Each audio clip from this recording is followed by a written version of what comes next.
Have you ever looked in the mirror and realized that no matter how much you try to change your body, your mind still feels weak? You lift weights, you run miles, you push through pain, but deep down, something still breaks easily. You crumble under criticism, you lose sleep over small mistakes, you chase validation like oxygen. That's because strength isn't built from the outside in, it's built from the inside out. And until you master your mind, every muscle you build is just decoration for a fragile spirit. We live in an age obsessed with appearances, fitness, fashion, aesthetics. But what about the unseen muscles, the ones that actually carry your life?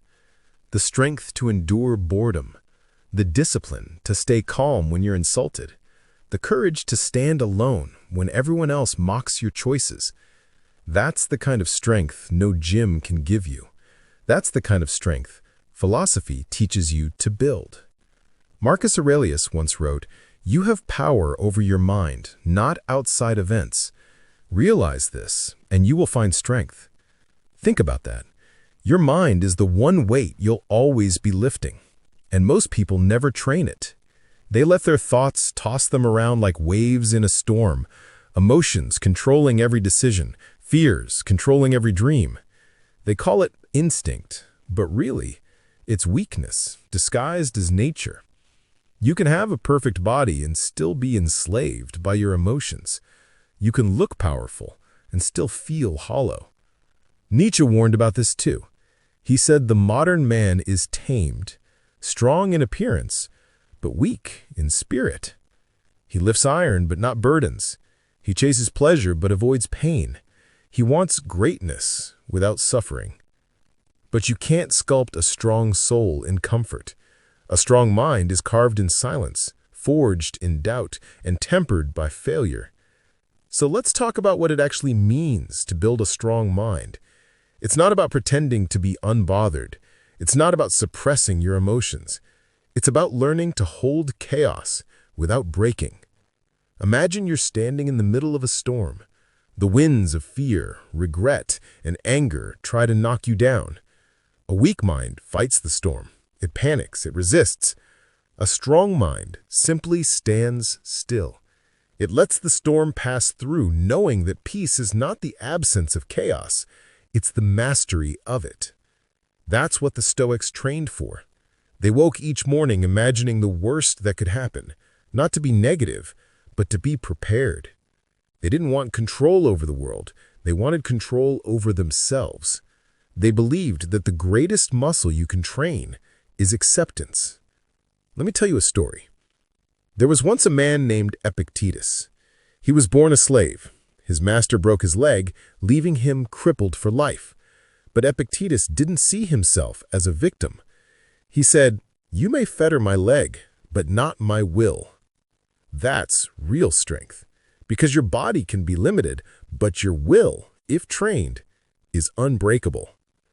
And yet, we live in a culture that worships physical freedom and neglects mental freedom. We detox our bodies, but not our minds. We count calories, but not thoughts. We build abs, but not attention spans. We run from discomfort as if it's poison, not realizing it's the only medicine that grows us. Let's get brutally honest for a moment. How many of your problems exist because you refuse to sit in silence? How many decisions have you made just to escape boredom, pain, or insecurity? Scrolling endlessly, drinking, overworking, all to fill the void left by an undisciplined mind. The truth is, your body will follow wherever your mind leads. If your mind is weak, your body becomes a puppet for your impulses. But if your mind is strong, your body becomes a weapon for your purpose. The difference between the two is invisible, but it defines everything. Plato once compared the human soul to a chariot. Two horses pull it, one wild, one noble, and the mind is the charioteer. If the charioteer loses control, the horses drag the soul into chaos. But when the mind is disciplined, both horses obey, and the soul moves with power and direction. That's what mental strength looks like. Not a war against your emotions, but mastery over them. Not suppression, but harmony. And the path there isn't glamorous. It's filled with moments of brutal honesty, of catching yourself mid-impulse and asking, why am I doing this? Of sitting with discomfort until it no longer scares you, of choosing the harder right over the easier wrong. Every rep in the gym builds muscle. Every moment of restraint builds character. One without the other is hollow strength. Building a strong mind starts with self-discipline, but it doesn't end there. It's also about developing perspective. Think about this. A strong body endures pain. A strong mind gives that pain meaning. When Nietzsche said, "He who has a why to live can bear almost any how," he meant that purpose is stronger than suffering. Your mind's strength is measured not by how much pain you can take, but by how well you can turn pain into growth. When life breaks you, the question isn't why me?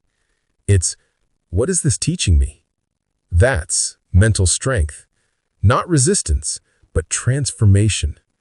Machiavelli once wrote that fortune favors those who are prepared. In a world ruled by chaos, your mind is your fortress. Not a wall that keeps the world out, but a structure that stands firm no matter what enters. To build that fortress, you must train it daily, wake early, and confront silence. Read things that challenge your comfort. Reflect before reacting. Say no more often. Let go of the need to be understood. Every small act of mental training compounds. Every quiet choice to stay steady when your emotions scream otherwise. That's you getting stronger. So ask yourself, are you building strength or just armor?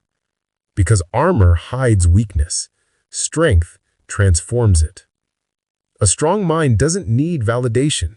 It doesn't collapse when plans fail. It doesn't fear solitude. It uses pain as a teacher and time as an ally. And when you build that kind of strength, the world changes because you change. You can lift iron every day and still fall apart the moment someone disrespects you. You can run marathons and still be paralyzed by self-doubt. But when you build a disciplined, grounded, and focused mind, your body naturally follows. You stop seeking strength from the outside. You start radiating it from the inside. Because true power isn't loud. It doesn't flex or boast. It simply stands firm, calm, composed, and unshakable. That's the kind of strength the world can't see, but everyone feels.